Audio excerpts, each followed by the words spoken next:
तख्त बदल दो ताज बदल दो, तख्त बदल दो ताज बदल दो, बेईमानों का राज बदल दो।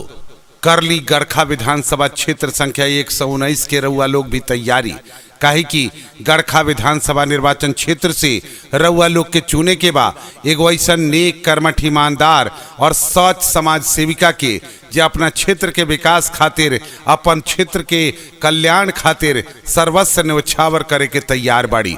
और ऊ बाड़ी गड़खा विधानसभा क्षेत्र के शिक्षित, सुयोग्य, कर्मठ एवं संघर्षशील उम्मीदवार श्रीमती पूजा कुमारी, जिनकर चुनाव चिन्ह बा बल्ला छाप। याद रखी, इ बल्ला के निशान रउआ मिली ईवीएम मशीन के 8वां नंबर पर।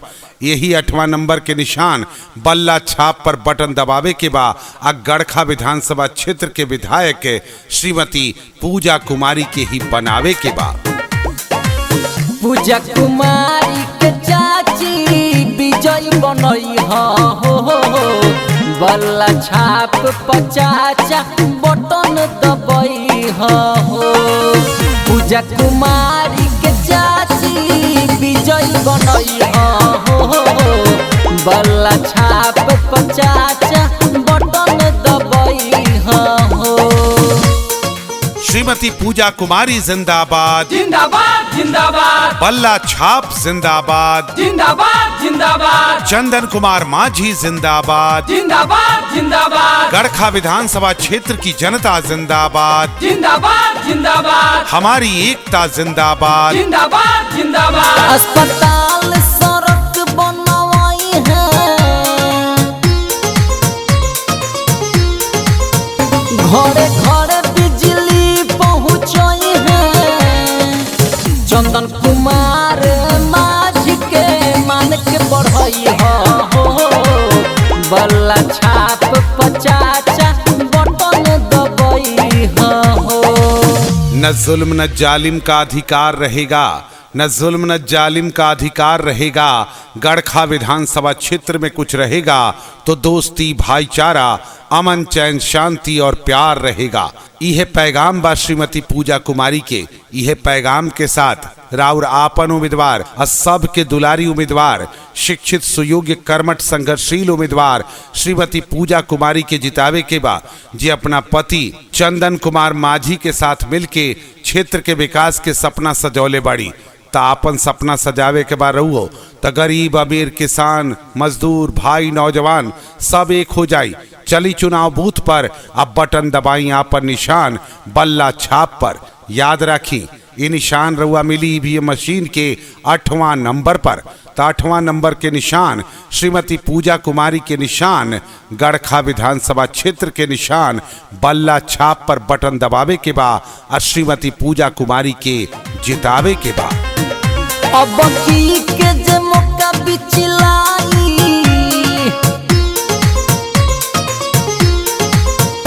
5 साल फिर सही जाई। होई विकास तो गड़खा के खूब सजाई है हो, बल्ला छाप पहिना बटन दबई हो। श्रीमती पूजा कुमारी जिंदाबाद जिंदाबाद जिंदाबाद, बल्ला छाप जिंदाबाद जिंदाबाद जिंदाबाद, चंदन कुमार माझी जिंदाबाद जिंदाबाद जिंदाबाद, गड़खा विधानसभा क्षेत्र की जनता जिंदाबाद जिंदाबाद जिंदाबाद, हमारी एकता जिंदाबाद जिंदाबाद जिंदाबाद। मैं अकेली ही चली थी, मैं अकेली ही चली थी, जानिबे मंजिल मगर लोग साथ आते गए और कारवां बनता गया।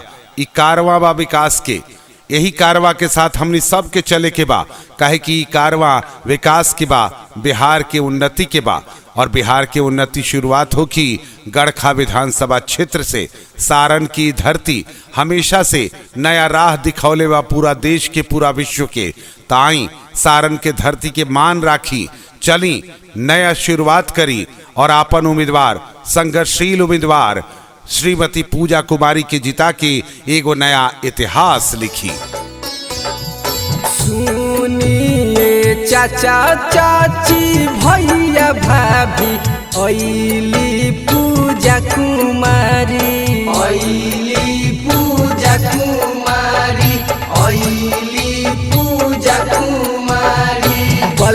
छाप पर बटन दबई हो इहे इनकर बावे निशानी, इहे इनकर बावे निशानी, इहे इनकर बावे निशानी। सुनिए चाचा चाची भैया भाभी अइली पूजा कुमारी, अइली पूजा कुमारी, अइली पूजा कुमारी।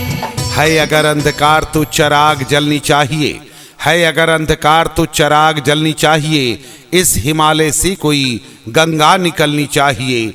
हमारी हो या आपकी कोशिश गड़खा विधानसभा क्षेत्र की किस्मत बदलनी चाहिए। फैसला रउआ करे के बा, काहे कि हक राउर लूटल जाता। आज तक रउआ जितना भी प्रतिनिधि के चुन्नी सब 5 बरिस से पहले मुंह दिखावे ना आयल। आज सब केहू रउआ दुआरे दुआरे आवता हाथ जोड़ के वोट मांगे। जरा उनका से पूछी जे रउआ का कैनी, 73 बरिस में रउआ का कैनी, गड़खा के विकास कहाँ गईल। इस सब सवाल रउआ पूछे के बा और एकरा खातिर जवाब रउआ पास बा। विकास करे वाली, सबके सुख दुख के साथी, हर घड़ी रउआ बीच रहे वाली श्रीमती पूजा कुमारी तैयार बाड़ी बल्ला छाप के निशान लेके। 8वां नंबर के निशान भी ये मशीन के बल्ला छाप के निशान बा। यह निशान पर बटन दबावे के बा। अब की बार नया इतिहास रचे खातिर गड़खा विधानसभा क्षेत्र के विधायक श्रीमती पूजा कुमारी के ही बनावे के बा। श्रीमती पूजा कुमारी जिंदाबाद, जिंदाबाद जिंदाबाद, बल्ला छाप जिंदाबाद, जिंदाबाद जिंदाबाद, चंदन कुमार माझी जिंदाबाद, जिंदाबाद जिंदाबाद, गड़खा विधानसभा क्षेत्र की जनता जिंदाबाद, जिंदाबाद जिंदाबाद, हमारी एकता जिंदाबाद, जिंदाबाद जिंदाबाद। बिजलिया पानी घरे घरे पहुँचई है, स्कूल कॉलेज अस्पताल बनवई है।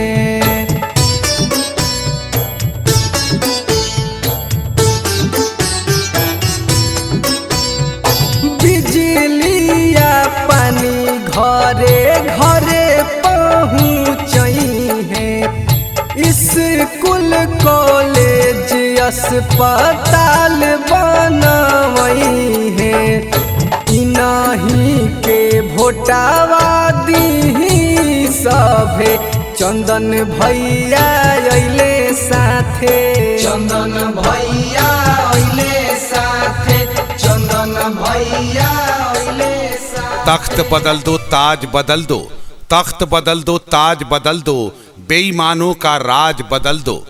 कर ली गड़खा विधानसभा क्षेत्र संख्या 119 के रउआ लोग भी तैयारी, काहे कि गड़खा विधानसभा निर्वाचन क्षेत्र से रउआ लोग के चुने के बा एगो ऐसा नेक कर्मठ ईमानदार और सच समाज सेविका के जो अपना क्षेत्र के विकास खातिर, अपन क्षेत्र के कल्याण खातिर सर्वस्व न्यौछावर करे के तैयार बाड़ी। और वो बाड़ी गड़खा विधानसभा क्षेत्र के शिक्षित, सुयोग्य, कर्मठ एवं संघर्षशील उम्मीदवार श्रीमती पूजा कुमारी, जिनकर चुनाव चिन्ह बा बल्ला छाप। याद रखी इस बल्ला के निशान रउआ मिली ईवीएम मशीन के 8वां नंबर पर। यही 8वां नंबर के निशान बल्ला छाप पर बटन दबावे के बाद गड़खा विधानसभा क्षेत्र के विधायक श्रीमती पूजा कुमारी के ही बनावे के बाद।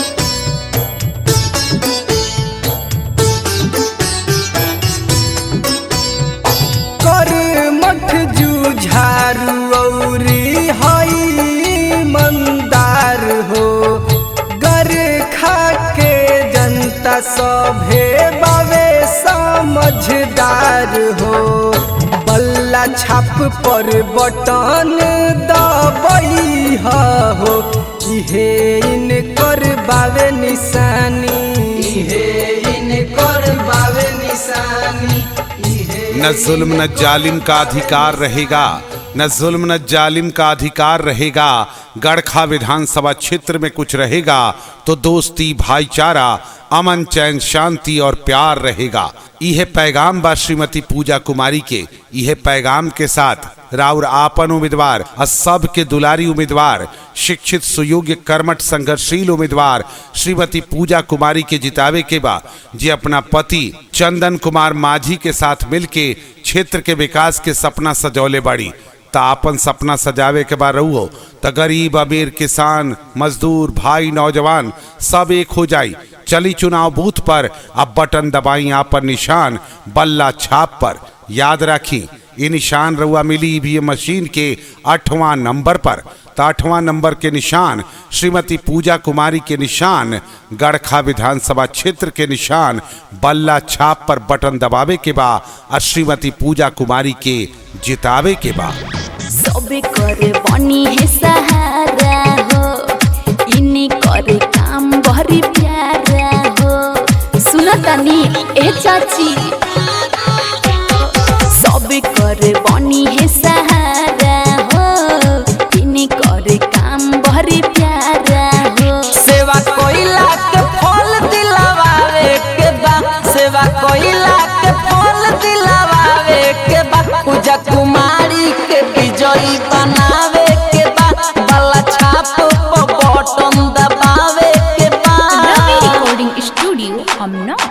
श्रीमती पूजा कुमारी जिंदाबाद जिंदाबाद जिंदाबाद बल्ला छाप जिंदाबाद जिंदाबाद जिंदाबाद चंदन कुमार माझी जिंदाबाद जिंदाबाद जिंदाबाद गड़खा विधानसभा क्षेत्र की जनता जिंदाबाद जिंदाबाद जिंदाबाद हमारी एकता जिंदाबाद। जिंदाबाद जिंदाबाद। मैं अकेली ही चली थी, मैं अकेली ही चली थी जानिबे मंजिल मगर लोग साथ आते गए और कारवां बनता गया।